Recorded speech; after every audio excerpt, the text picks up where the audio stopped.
Китап бер шыр белән икенчесен тоташтыручы күпер сала. Кешелек тарихының өзелмичә баруын тәэмин итә. Үткәнгә сукмак саласын килсә, китапларга мөрәҗәгать итәбез. Тапшыруыбызны китап алдым кулыма сәхифәсе белән Ләлә Зәйнуллина дәвам итә. Исәнмесез, Татарстан мөселманнары диния нәзәрәтендә татар дини илаһият мирасының рус теленә тәрҗемәләре һәм репринт басмалары тәкъдим ителде. Халкыбызның мирасы булган хезмәтләр белән хәзер киң даирә халык таныша ала. Дини басмаларны тәрҗемә итү Россия Ислам институты белгечләре тарафыннан башкарылган. Бу революция кадәр татар телендә язылган һәм басылып чыккан Шабутин Мәрҗани аны менә үзенең халкының тарихын татар телендә язган хезмәт. Ул инде совет чорында кыскача гына татарча чыккан инде зур китап.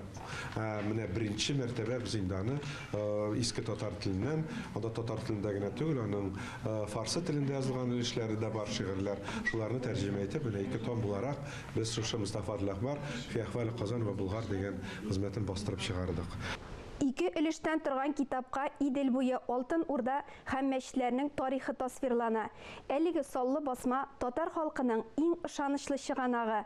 Беренче томында Шабутин Мәрҗани безгә төрле татар ханлыкларының тарихын китерә. Аларга кушып Казакстанда, бүгенге Өзбекстан территориясында булган шулай ханлыкларны искә төшерә.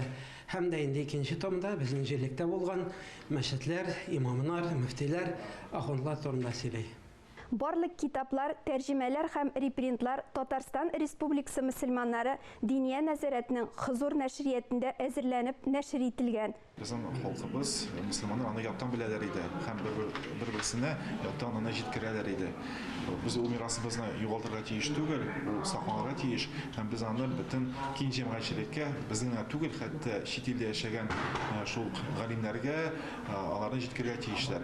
Репринт басмаларының төп нөсхәләрен электрон китапханә фондында бушлай файдаланырга мөмкин. 2022 елда фонд цифрлаштырылган татар һәм гарәп телләрендәге 237 китапка тулыланган. Безнең электрон китапханәдә 1806 китап хәзерге вакытта бар. Biz аларны күбрәк шул шәхси коллекцияләрдән алып, безгә үзләре китерәләр, аларны җыеп, аларга скан ясап, шул китапханәгә урнаштырып барабыз. Ата-бабаларга тугрылык һәм алдагы буыннарга сәлам иң күләмле әсәр. 7 томлык библиографик кулъязма сүзлек.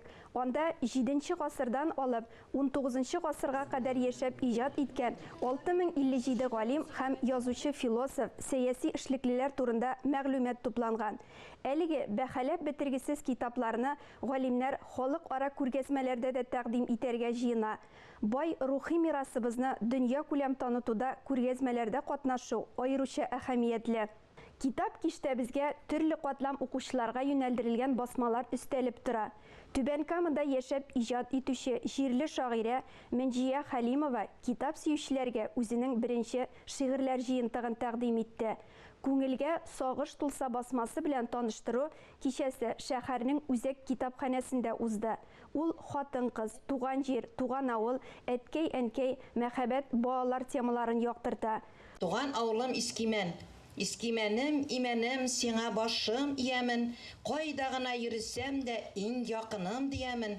Туган җире Сарман якларын Мәнҗия Халимова шигырьләрендә еш искә ала. Мин инде ул вакытларда уйлыйдым, Муса Җәлил, Габдулла Тукайлар гына шигырь язып битәреп чыгарадыр диеп. Аннан соң бит инде тормыш, балалар үстерү бер вакыт булмады.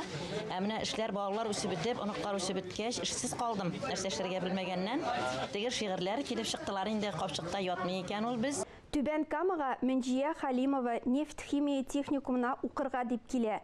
Һөнәре буенча эшли башлый. Икенче улын тапкач, балалар бакчасына эшкә керә һәм шунда кала. Ул иҗат итеп кенә калмый. Ул үзе иҗат иткән шигырь сүзләренә үзе көй яза. Һәм гармунда уйнап үзе башкара. Шул ягы белән ул бик үзенчәлекле. Җырга моңга гашыйк Мәнҗия Халимова әлеге китап белән генә шикләнергә җыенмый. Сабыйлар өчен дә күп санлы шигырьләре җыелган. Күңелендә иҗат шаткылары йөрткән кеше матурлыкка омтылып яши. Хәзерге көндә дә бу халәт һәммәбезгә мөһим дип бүгенгә саубуллашам.